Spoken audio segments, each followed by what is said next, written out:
Dari sisi jumlah, mereka itu mengambil porsi yang sangat besar 95% sekitar itu gitu ya. 95% dari sumber daya dari jumlah ya, dari total pelaku usaha gitu. Jadi mereka itu kecil sekali dari Coba sisi. Pak kita saya konfirmasi dulu. Tidak persis. Jumlah pelaku usaha besar berapa persen? Di pelaku Banten. Usaha di Banten persisnya dari kan kita terakhir sensus ekonomi ya, itu tidak lebih dari kalau nggak salah tidak sampai 5%. Tidak sampai 5%. Pelaku UMKM itu melek teknologi digital untuk berdagang atau jualan secara online, baik itu melalui marketplace yang sudah ada maupun bikin marketplace sendiri. Jadi karena sekarang itu semua serba digital, otomatis kalau penjualannya mau meningkat, UMKM mau meningkat, mau tidak mau supaya bisa global, itu harus perdagangannya melalui e-commerce. Itu. Pokoknya petugasnya beda dengan tim sukses ya. Ya, kira-kira. Dan hanya ada di 3 kota Pak ya? Iya. Kalau di luar itu mana aja Pak bisa diulang? Kenapa? Di 3 kota mana aja? Kota Serang, Kota Cilegon, Kota Tangerang Selatan. Artinya di luar 3 kota itu ada pasti tim sukses. Iya.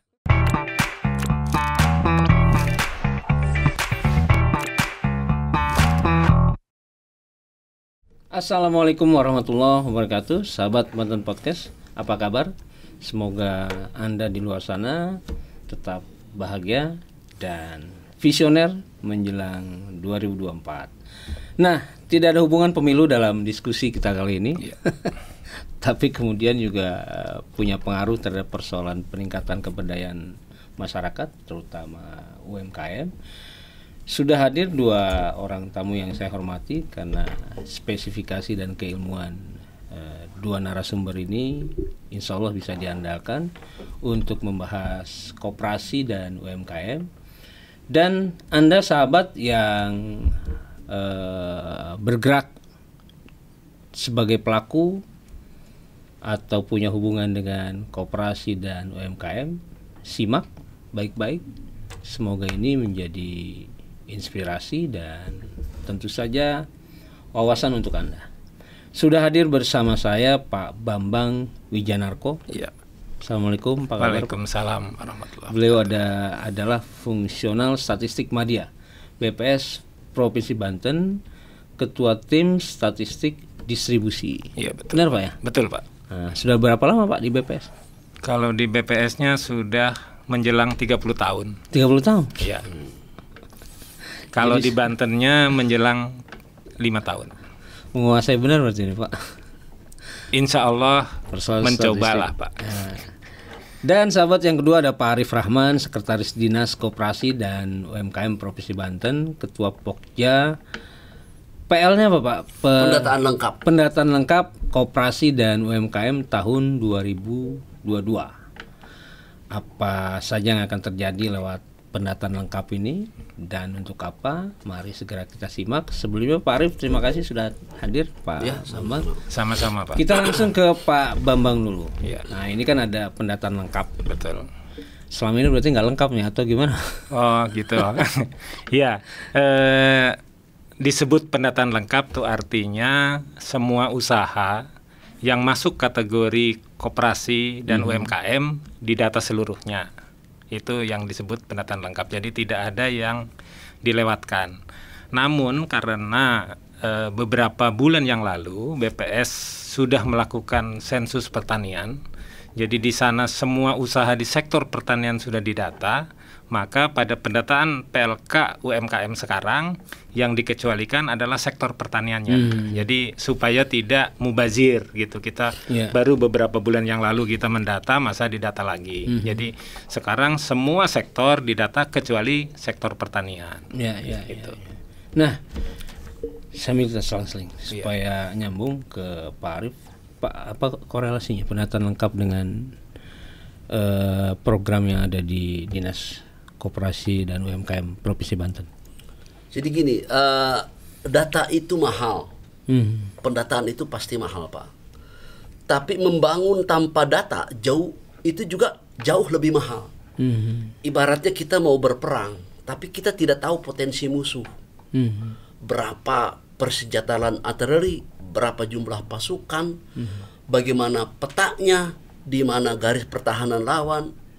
Itu namanya bunuh diri. Kalau kita berangkat menyerang sebuah pertahanan musuh, kalau kita tidak punya data, akan mati konyol. Jadi oleh karena itu saya bilang data itu mahal, tapi membangun tanpa data lebih mahal. Jadi nanti apa yang dilakukan oleh pemerintah, melakukan treatment, pembinaan, pengawasan dan sebagainya itu akan tidak tepat sasaran, Pak. Iya, iya. Gitu. Ngomong-ngomong, musuh UMKM siapa, Pak? Nggak ada, ini mah ibaratnya analogi gitu, nggak ada musuh. Kali, Pak, konglomerasi atau iya. Oke. Jadi ini mulai dipahami, Pak, ya, bahwa pendataan ini menjadi kebutuhan untuk akselerasi dari persoalan pembangunan, Pak. Pelaksanaan kapan, Pak Bambang? Ya, kita menjalankan, sebetulnya pelaksanaan sudah beberapa waktu yang lalu kita lakukan. Jadi tahapannya itu kan mulai dari bagaimana kita merancang, kemudian bagaimana kita merekrut petugas yang akan dilibatkan, gitu ya, kemudian melatih mereka, kemudian pendataan di lapangan. Jadi kita melibatkan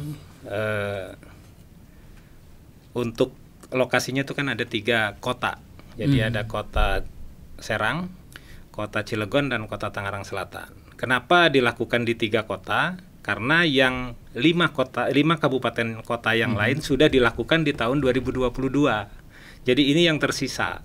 Di 2023. Ya, dilakukan di 2023. Dari tanggal?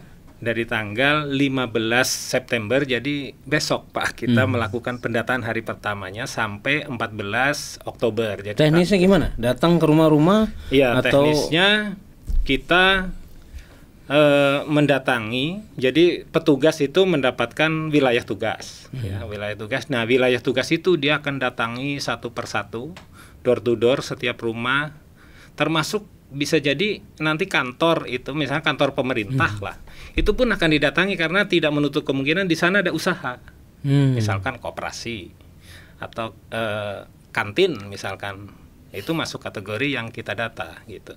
Nah, door to door ke rumah tangga karena tidak menutup kemungkinan di dalam rumah tangga juga ada usaha, baik itu usaha yang di luar gitu maupun yang usaha dilakukan di rumah tangga. Kemudian usaha yang di luar kalau dilakukan di tempat yang permanen maka akan didata di lokasi usaha, gitu. Tapi usaha yang dilakukan di rumah ya akan didata pada saat kita mendata rumah tangga. Tapi unit analisisnya apa yang dilihat pertama? Rumah, tempat usaha? Oh, usaha. Jadi nanti unitnya adalah establishment, jumlah usaha yang akan kita dapatkan.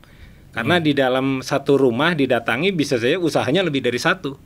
Anaknya bisnis online, istrinya buka warung, kemudian suaminya rental mobil misalkan, dan itu terkelola masing-masing ya akan tercatat di usaha yang berbeda-beda.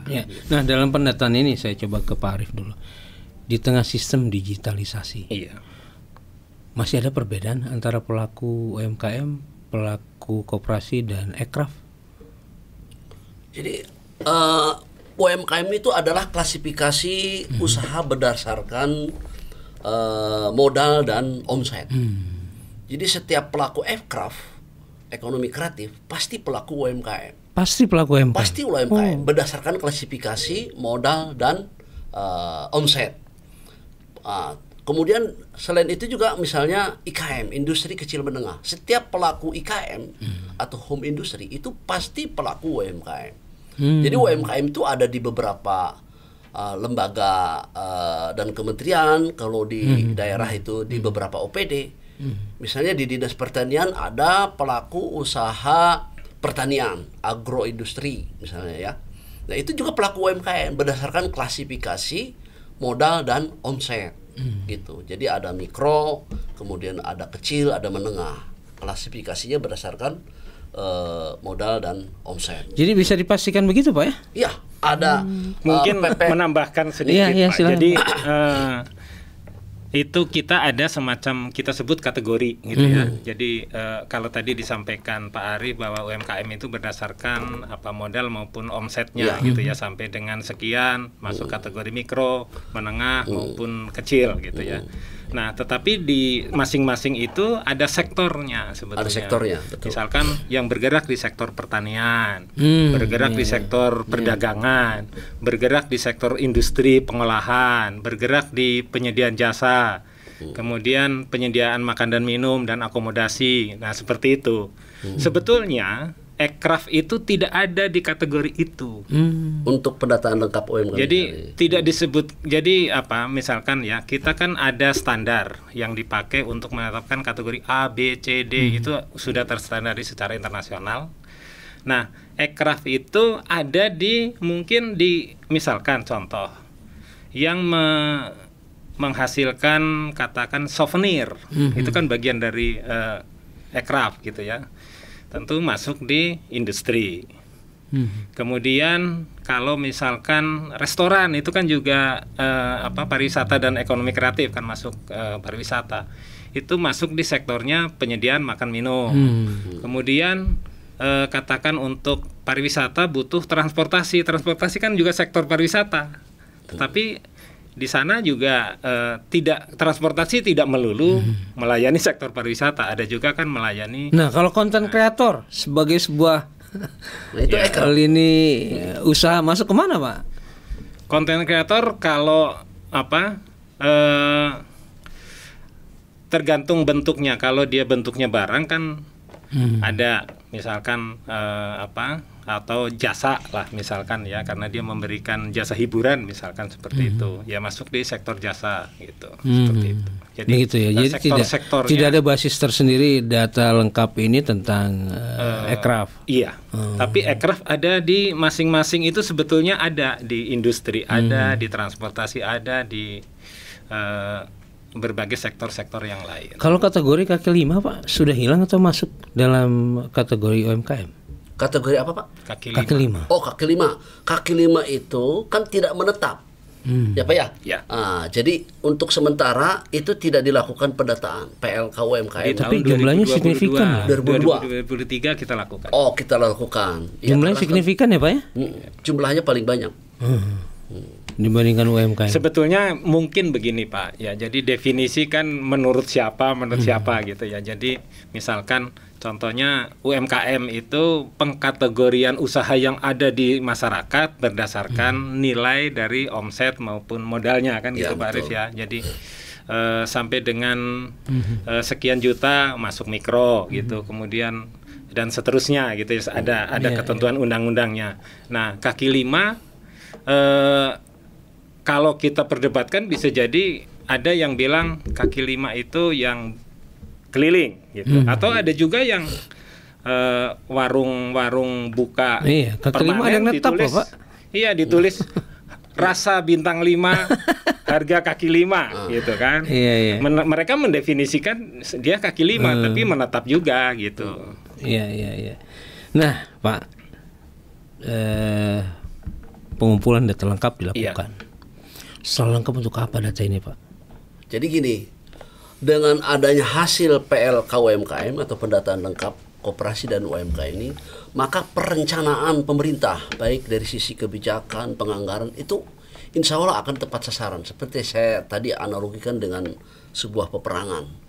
Jadi nanti treatmentnya akan berbeda ketika punya data dan tidak punya data. Misalnya salah satu contoh, kita mau melakukan pelatihan konveksi. Jadi yang dipanggil itu pelaku usaha konveksi. Terus kita pengen tahu berapa sih pelaku UMKM yang sudah punya NIB, nomor induk berusaha. Dari hasil pendataan ini ketahuan. Sehingga yang belum punya NIB kita akan asistensi supaya memiliki NIB. Kita ada pelayanannya. Jadi sehingga apa yang dilakukan oleh pemerintah untuk merencanakan atau menganggarkan kegiatan ataupun program dan kegiatan itu akan tepat sasaran. Saya izin, saya punya pengalaman berapa kali diundang pelatihan wirausaha UMKM. Berapa kali ada sekitar 5-8 kali isinya bukan pelaku UMKM, Pak. Oh gitu. Nah, itu. Konstituen.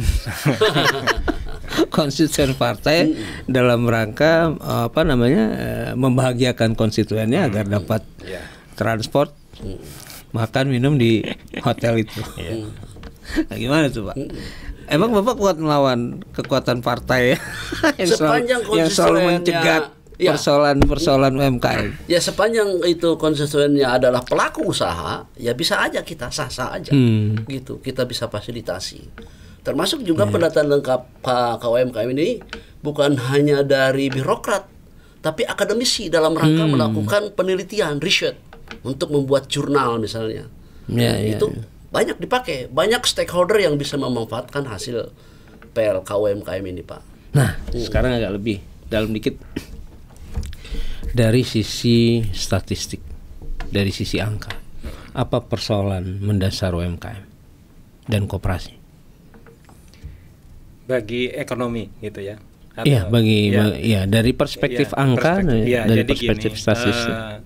Kalau kita bicara UMKM kan usaha itu ada yang tidak tercover di situ hanya usaha besar.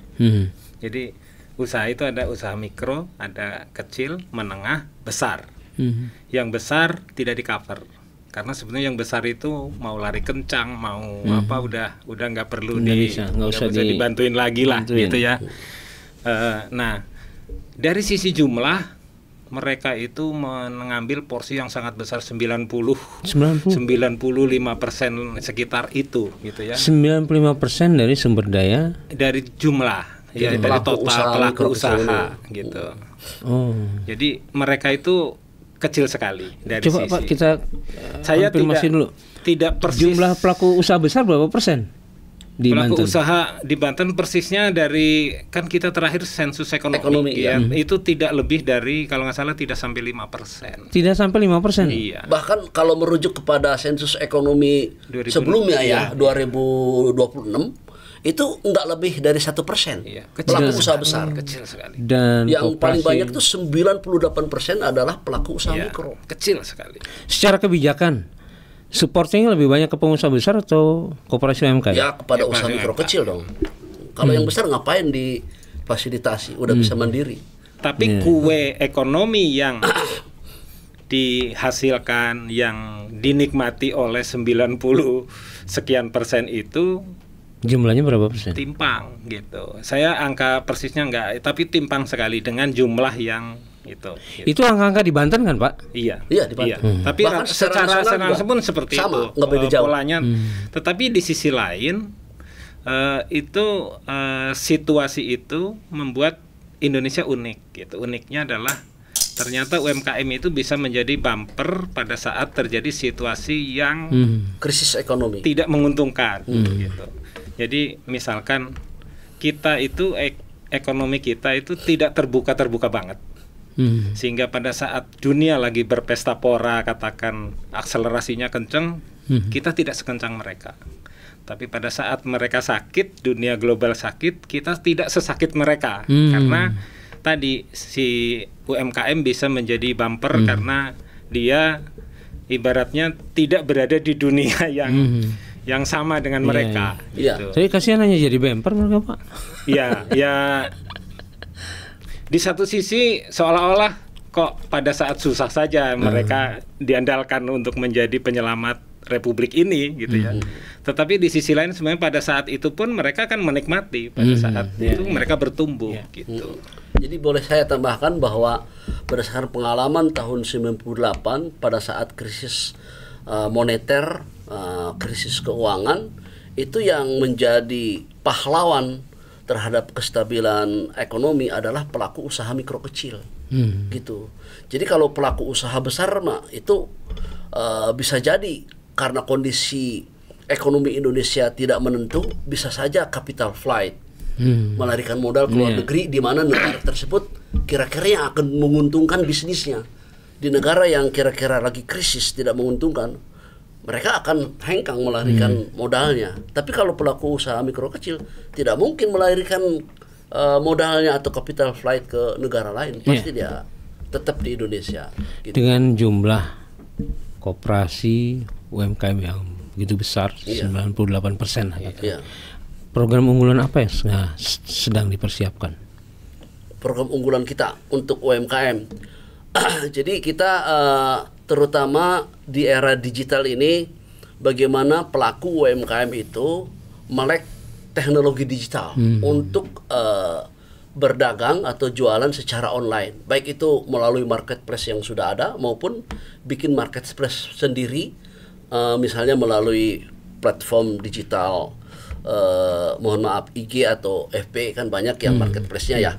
Jadi karena sekarang itu semua serba digital, otomatis kalau penjualannya mau meningkat, UMKM mau meningkat, mau tidak mau supaya bisa global, itu harus perdagangannya melalui e-commerce, gitu. Kalau mengandalkan hanya penjualan lokal itu sedikit.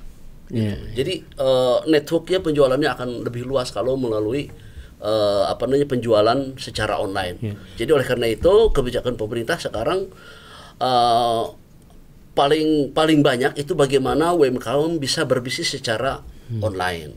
Tentu saja kita fasilitasi juga bagaimana supaya mereka punya NIB, nomor induk berusaha, kemudian bikin PT perseorangan, kita bisa fasilitasi di kantor, dibantulah gitu ya, di lantai 3 ada desk-nya. Nah, platform digital menjadi salah satu pertanyaan dalam pendataan lengkap. Iya, benar. Iya.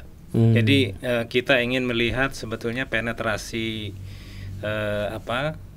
teknologi di dalam bisnis yang dilakukan oleh UMKM, karena kita ingin melihat apakah UMKM juga sebetulnya melek teknologi atau tidak, karena kita tidak bisa menafikan bahwa itu salah satu cara untuk naik kelas sebetulnya, untuk memperluas pasar gitu. Walaupun di mana ada peluang, mesti di situ juga ancamannya juga besar gitu. Semakin besar ancamannya, semakin besar peluangnya, ancamannya juga besar. Misalkan katakan sekarang kita berjualan itu relatif mudah karena menjangkau pasar yang bisa begitu luas. Begitu luas, benar. Tetapi negara lain pun sama kan menikmati situasi itu gitu. Dan hari ini memang kita masih kalah karena dari sisi produksi barang dan jasa kita tidak sedahsyat katakan Tiongkok, sehingga yang meramaikan di bisnis digital masih produk-produk mereka, dan kita sebagai pedagangnya saja mencari cuan dari selisih harga, beli di sana jual di sini gitu, bukan produsen gitu. Kurang besar kue yang bisa kita nikmati. Nah, Pak Bambang, Pak Arief, tahun depan di bulan Oktober kalau nggak salah di tanggal 24 itu produksi makanan, minuman, dan distribusinya harus bersertifikasi halal. Kalau nggak terancam Undang-Undang 34 2014, baik denda maupun kurungan badan. Apa komentarnya? Jadi gini, kita banyak program untuk fasilitasi sertifikasi halal, dan kita dikasih target oleh Kementerian Dalam Negeri, kemudian juga oleh Departemen Agama. Jadi setiap tahun kita dikasih target. Berapa targetnya? 20.000. Waduh, saya lupa lagi ya. Kira-kira angkanya puluhan ribu lah untuk di Banten dan di provinsi lain. Jadi memang setiap tahun, Pak Arief? Setiap tahun ada. Jadi bukan hanya dari program dan kegiatan yang diadakan oleh pemerintah daerah, tapi juga dari pusat ada target. Karena ini tadi yang Bapak katakan bahwa harus semua sektor kuliner bersertifikat halal.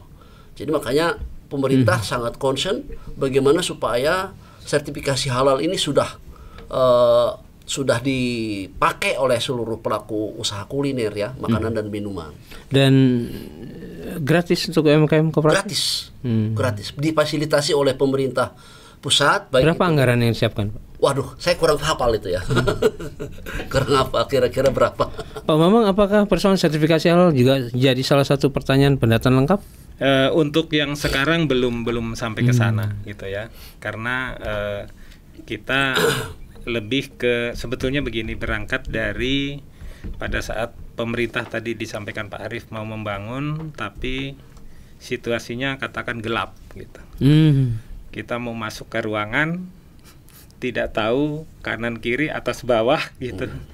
Di sana ada batu, di situ ada apa gitu. Nah, untuk menerangi semuanya kan butuh data gitu. Nah, dari data itu dari PLKUMKM nanti kita akan membangun basis data yang disebut Satu Data Koperasi dan UMKM. Dan data itu akan dibagi pakaikan kepada semua stakeholder terkait. Jadi misalkan di situ ada Kementerian Perindustrian, Kementerian Perdagangan, Kementerian Pariwisata Ekonomi Kreatif ataupun pertanian dan sebagainya, dia punya binaannya masing-masing di Selama ini datanya beda-beda Pak ya? Ya, masih sektoral gitu ya. Dan bahkan kadang tarik-tarikan tuh artinya ada satu usaha yang diakui oleh oh itu binaan saya, oh ini binaan kementerian yang lain atau dinas yang lain. Tetapi bagi saya nggak apa-apa punya bapak lebih dari satu gitu, pembinanya lebih dari satu. Yang khawatir kan kalau dia tidak diakui oleh siapa-siapa. Tidak ada yang gitu membina. Tidak ada yang membina. Itu Target. bukan kategori saya gitu. Nah itu yang repot, nggak punya bapak gitu. Gimana dia mau bisa lompat lebih tinggi. Nah, justru itu Pak, dengan adanya pendataan lengkap ke UMKM atau PLA UMKM ini, kita bisa tahu pelaku usaha mikro mana yang belum bersertifikat halal. Karena di kuesioner itu ada, walaupun itu bukan mandatori Pak ya. Iya. Nah, dengan cara begitu kita akan datanya dalam bentuk Excel kita sortir mana yang belum bersertifikat khusus untuk pelaku usaha kuliner, mana yang sudah. Jadi ada dua kuesioner. Enggak Pak, jadi begini, kan kita tidak membedakan antara kuliner atau bukan kuliner. Sebetulnya semua usaha kuesionernya sama. Tetapi pada saat nanti mungkin di pembinaan Pak Arief bisa masuk kan. Yang penting orangnya atau pelakunya terjaring dulu. Kemudian dari situ kita bisa Baru pilih mana disortir. NIB, mana yang non NIB. Kemudian baru ditelisik lebih dalam. Tadi Jadi bagaimana hasilnya yang mengolah adalah dinas, baik itu kementerian maupun dinas di daerah ya. gitu. Jadi nanti dari hasil ini bukan yang mengklasifikasikan BPS, bukan. Nanti setelah hasilnya kita kan bisa tahu mana yang belum bersertifikat halal. Itulah nanti yang kita akan fasilitasi supaya punya sertifikat halal. Oke. Gitu Pak. Nah, selama supaya- ini kan kita nyari-nyari dengan pendataan lengkap ini, kita punya addressnya yang lengkap, punya nomor HP-nya. Iya. Kita tinggal manggil aja. Dicari gampang. Gampang. Iya. Cuma begini Pak, tambahan. Jadi Dinas Koperasi dan UKM Provinsi Banten itu kewenangannya hanya usaha kecil. Kalau pelaku usaha mikro nanti yang mengundang fasilitasi sertifikasi halal itu kabupaten Dinas kota. kabupaten kota. Gitu Pak. Iya. Cuman mungkin tambahkan sedikit ya. Jadi persoalan di pendataan adalah dinamika, Pak. Dinamika di dunia UMKM. Jadi kalau bisnis menengah besar itu untuk beralih usaha itu butuh effort yang besar. Misalkan pabrik sepatu. Sepatu lagi tidak baik-baik saja harganya, dia tidak mungkin bisa berbalik menjadi pabrik ban karena harus investasi mesin, investasi segala macam, jalur perdagangannya segala macam. Berbeda dengan UMKM hari ini jualan tahu, ternyata tidak profitable gitu ya, besok dia berganti usaha yang lain. Nah ini yang menjadi salah satu memang tantangan kita untuk bisa memetakan situasi yang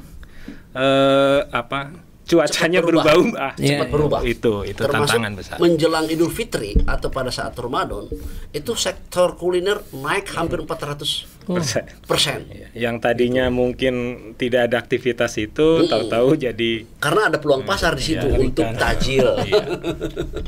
Nah Pak, biar gampang dikenali, petugas dari pendataan lengkap di lapangan seperti apa cirinya? Ya, kita menyadari bahwa ini sekarang kan tahun politik gitu ya, tahun politik, kemudian ada petugas kita yang akan mendatangi rumah tangga, semua didata gitu kan, didatangi satu persatu, kemudian bisa jadi menimbulkan hal-hal yang tidak menguntungkan bagi kita, gitu ya. Itu BPS ngapain masuk ke rumah, data macam-macam, jangan-jangan main politik misalkan seperti itu. Maka dan juga untuk menghindari hal-hal yang misalkan apakah dia memang petugas BPS atau bukan, gitu ya. Kita identifikasi dengan mereka dibekali atribut, ada topi, ada tertulis. Topinya warna apa, Pak? Topinya warna hitam, ininya kuning, gitu. Bapak suka ada tulisan PLK UMKM, kemudian ada name tag, kemudian surat tugas, gitu. Yang itu membedakan antara petugas BPS yang resmi sama mungkin orang yang mengambil situasi dari pendataan itu. Pokoknya gitu, petugasnya beda dengan tim sukses ya. Ya, kira-kira. Dan hanya ada di 3 kota, Pak ya? Iya. Kalau di luar itu mananya Pak bisa diulang? Kenapa? Di 3 kota mananya? Kota Serang, Kota Cilegon, Kota Tangerang Selatan. Artinya di luar 3 kota itu udah pasti tim sukses. Iya. Jadi kita juga dari dinas support untuk BPS ini, BPS Kabupaten Kota itu akan kirim surat ke dinas kabupaten kota. Terus kemudian dinas koperasi dan UMKM Kabupaten Kota juga diharapkan untuk membuat surat himbauan untuk mensukseskan program PLUMKM itu kepada kecamatan dan kelurahan, gitu. Jadi nanti kita jelaskan atributnya ini dan sebagainya. Jadi nanti mudah-mudahan secara masif karena melibatkan pemerintah kecamatan dan pemerintah kelurahan akan berjalan secara sukses. Oke. Ya, terima kasih. Closing statement saya mengingat bahwa keberhasilan pendataan lengkap koperasi dan UMKM tidak hanya ditentukan oleh kita sebagai pihak pendata, tapi juga ditentukan oleh pihak yang didata, gitu. Jadi harapan kita adalah berikan jawaban yang benar atas pertanyaan petugas kita yang nanti akan mendatangi tempat usaha ibu bapak sekalian, supaya data kita bisa memang memotret situasi yang sebenarnya, gitu. Itu aja, Pak. Makasih. Silakan, Pak. Ya, kalau dari saya mungkin singkat saja bahwa data itu mahal dan membangun tanpa data juga lebih mahal. Jadi oleh karena itu saya berharap kepada masyarakat di Kota Serang, Kota Cilegon, sama Kota Tangsel, mari kita sukseskan program pendataan lengkap koperasi dan UMKM ini. Ya. Nah, sahabat, tentu saja Anda harus dahulukan petugas pendataan lengkap daripada tim sukses karena berkaitan dengan persoalan peningkatan ekonomi bangsa. Seperti itu, ciri-cirinya tadi sudah dijelaskan. Semoga ini menjadi inspirasi dan semoga Allah meridhoi tentang perkembangan UMKM, segera naik kelas. Pak Bambang terima kasih, Pak Arief terima kasih. Mudah-mudahan ini tidak menjadi diskusi yang pertama dan terakhir, tapi menjadi satu diskusi yang terus menjadi bagian dari informasi publik terhadap perkembangan UMKM. Assalamualaikum warahmatullahi wabarakatuh.